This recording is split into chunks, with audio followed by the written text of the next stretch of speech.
Hello, so this is going to be a more updated review on Lovebrush Chronicles. I've been playing this game more religiously now, and I've been catching up on reruns. So I want to do my overall review on how far I have gotten through the game. So I did play this game when it just started to came out, but then I kind of went to hiatus, I guess, for a year on and off with the game, and then I think it's until I read some more into their story that I started to get into it more. I guess Godhelm story wasn't intriguing enough for me to stay very long. Plus, the event come by very fast, so I couldn't catch up. Plus, I've been playing 3 Atonement games and other games besides Atonement games, so it's hard to do my daily. I keep forgetting my dailies in Lovebrush Chronicles, so it went to the back burner. So then I think.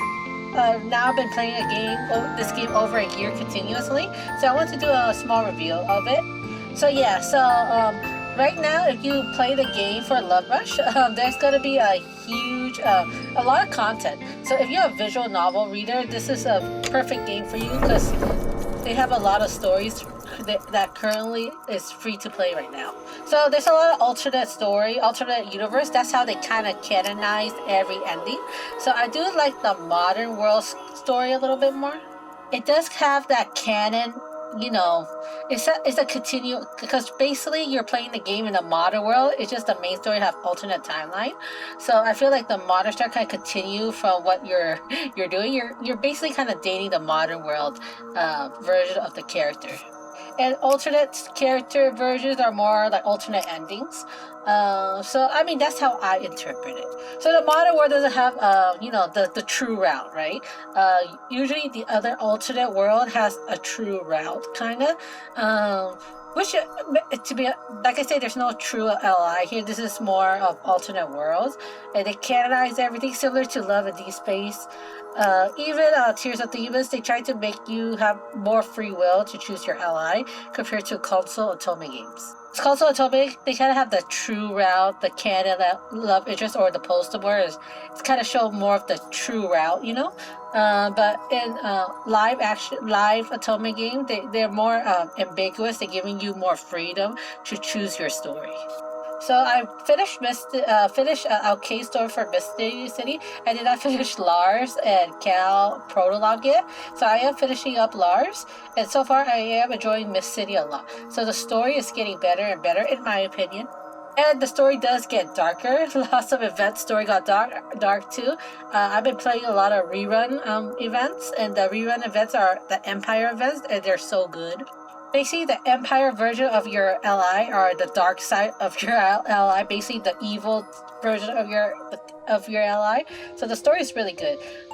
So now there's a rerun banner for this, and of course I don't have enough gems for that. I have a lot. I've been spending money, but I try to be more picky because I can't catch up. And plus, these event comes and goes pretty fast.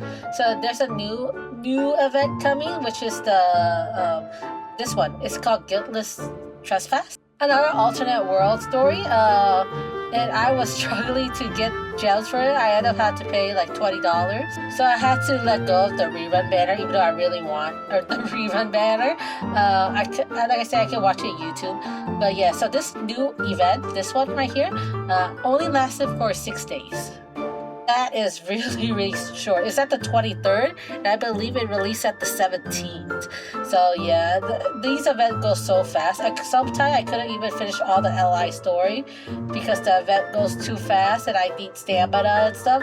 I feel like they need to slow down, but at the same time, they are a couple years late too. So I don't know how they're gonna do it, Because the CN server is very far ahead. I really want the Empire Valentine banner, but like I said, I don't know how they're gonna do it when the global server and the CN server is so far apart from me. I just finished the rainy white day event. It's super cute. Only finished my 3 main LI on Alcade and Lars.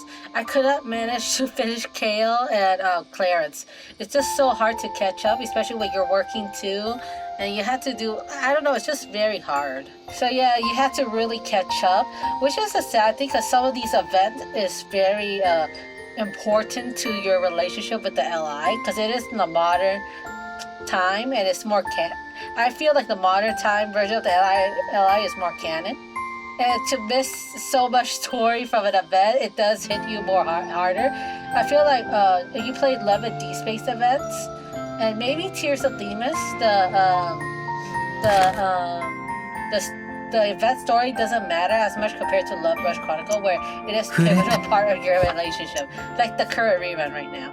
So here are my cards. So most of the cards, so usually there's an event that goes to the card, and usually sometimes the card is like the after story, similar to the main story where there's a limited card of the main story. So basically, if you finish the main story, you play the card, it shows more of the after story of the main story. So it's hard to explain when you have to play the game, but that's how usually these limited card work. It's more like an after story or the side story into the main story, so it gives you more context. But lots of these cards are alternate timeline too, or alternate version of themselves, because Lovebrush Chronicle love playing alternate stories. So as you can see, I basically main on Lars and Arcade. I used to main Arcade, but I started to really love Lars and Ons, and now they're my top 3. I like Kale and Clara's, but I just don't like them enough. I like their story still, but it's just that their personality isn't really my favorite. But I'm focusing more on Lars, Ons, and Arcade, because, like I said, even the event story, I mean, had a hard time to catch up. So here is Arcade event. So this is the alternate timeline. Arcade calling you his teacher, so it's pretty interesting. They have other I think they have Kale and Ons already done. Of course I got Ons, and the alternate version of Ons that he's your childhood friend, so they play a lot of tropes with these alternate timelines, and it's pretty fun. Of course, if you're sensitive to these type of tropes, then you shouldn't play the game, because this one you can take Black Flags, which is the Empire version of themselves, and there's a lot of very iffy, controversial stuff in there. But yeah, and if you finish the event, you pull on the limited card, and that shows more of the after story or the side story, technically. I will say they got creative with the cards. As more new cards came, they have more interesting UI design on the cards, the whispers and everything. I think I'm gonna show you the Ons version, the one that I got. So his story is basically he's your childhood friend. He wanted to, you capture him, and it's a pretty interesting. And I like how they designed the UI for this specific story. It's like similar to Tender Moment or Secret Times in Love and D-Space. They all have words and lines, and then they have some secret stuff in there. Like I think you can touch the LI a little bit in this card. Basically, they got creative with the newer cards, which makes sense. They're improving, right? Like the more the newer card you get, the more improved the content is, which is good. But it makes me kind of hesitant pulling on the rerun cards. So the rerun cards, like I said, I want them, but at the same time, I'd rather want to save my gems on the newer cards too. So I'm in a iffy situation, especially when they don't have that much things to farm. So yeah, it's a very difficult for returning players if you want to pull for the rerun. But I would say if you are a returning player, it's best to not focus really on the cards per se, because the cards is just like the extra side story to the event sometimes, or sometimes they are alternate timeline too. I would say you should focus on the event story instead. So let's get back to that later. So now I'm going to show you these secret invitation or something. And I think these are pretty nice. I think these are really cute. I wish they have more stuff to do with the secret invitation. I feel like it's very limited. But it is a 2D game. It's not 3D like Love and D-Space where you can do many stuff with it. But overall, I think these are very nice. I think they're kind of overpriced though. I think they're like $50, similar to Tears of Themis, to be honest. It is cosmetic, so it's not really important to your gameplay, to be honest. Another thing is having issue with this game. It's the affinity affection. So the affinity affection unlocks story, right? That's pretty important to the story. You're pretty much important to your relationship wise. And I feel like it's taking forever for me to surpass 20 right now. And I played this game for a year. It's not like Love and D Space and Tears of Demon, where the affinity is just minor, just give you extra rewards. This one is actually pivotal to your story, to your ally story. And I feel like it blocked like that. It's just unfair, to be honest. And I still feel the same way. It's so hard to raise the affinity unless there's a specific event for them, where they give you a whole bunch of gifts to give to them to raise their affinity level. But most of the time, their affinity level raised by touching them or giving them gifts. See, my complaint is still the same when I first played the game, but like I said, I love the character much more now to deal with it. But yeah, overall, same complaints as usual. But I wish there's like I say, lots of these are the gate story. It kind of pissed me off, even though it's free content, but it just takes so much time. Basically, you have to pay more to speed up your affection to unlock those stories. But yeah, at the end of the day, it's just how it is. Every game has its flaws. So you just have to accept this one. So here is the event story, and the main story, the event story is actually really important to your ally story. So I think the cards related to this event is alternate universes, but the event story itself is really important. It's actually in the modern timeline. I just started Lars. It takes a lot of stamina, so stamina is pretty scarce here, to be honest. I barely have those coffee drinks and stuff to boost my stamina. So yeah, I had to play this more wisely, and I'm gonna have to aim for only playing Lars story, An story, and Alkane story. So this game, since the events go so fast, I had to prioritize certain my main ally story compared to the other. Love and D Space and Tears of Demons, I feel like they have more wider time frame, and I can catch up to them more easier compared to Lovebrush Chronicles. So I would prioritize playing these event story much more. I play some of Lars cards. Some of these NPCs I don't recognize until I play this event. I know what are those NPCs are. So yeah, there's a pro or con making such event stuff to be more main story, because once you miss it, you miss a lot of context. Oh yeah, now I have to prioritize all the events of my main ally story now. Like I said, you miss a lot of context. I don't even know how Claret's sister come into the story. I missed so much context because I couldn't finish some of the event story. So yeah, I feel like if you want to play with get full story of your ally, play all the event story that's based on them.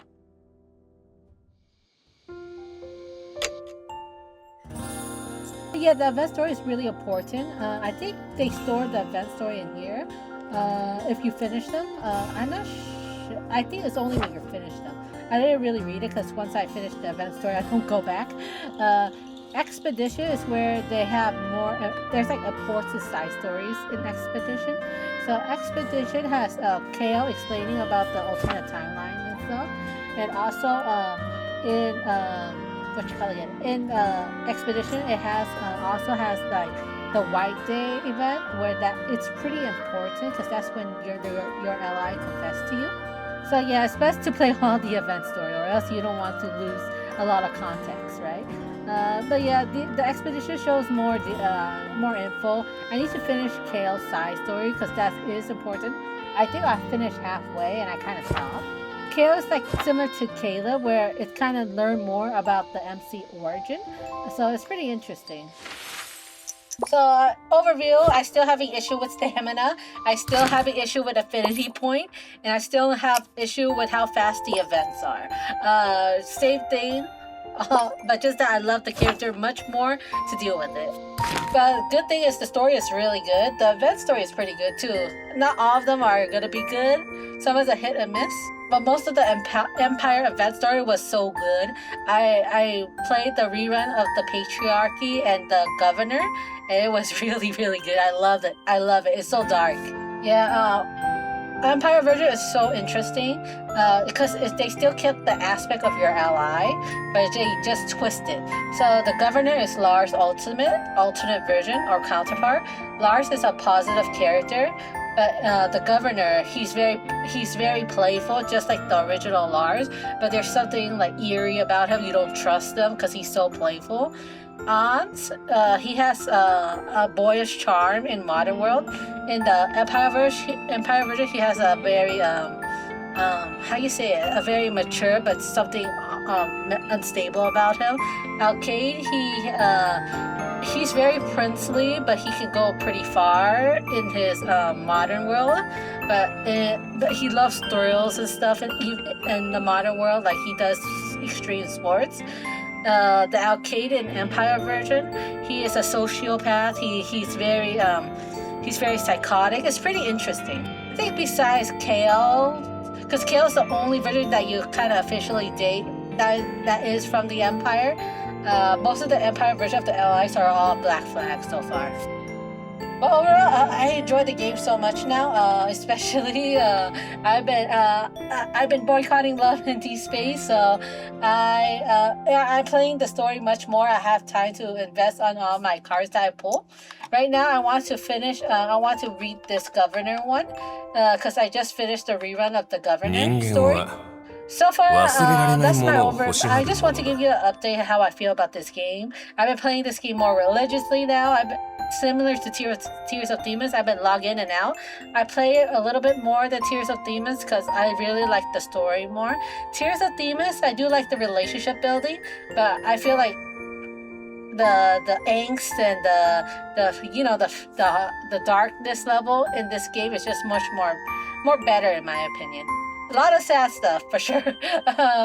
I've been playing Alcade Miss City, and oh my god, it's really good. It doesn't have an English dub, but that's the only thing I will fault them on that, to be honest, because I feel like I'm more immersed with English dub. But this game is just so good. I just really love the story writing in this game. Just a quick update how I feel about this game. So that's pretty much it, and thank you for watching.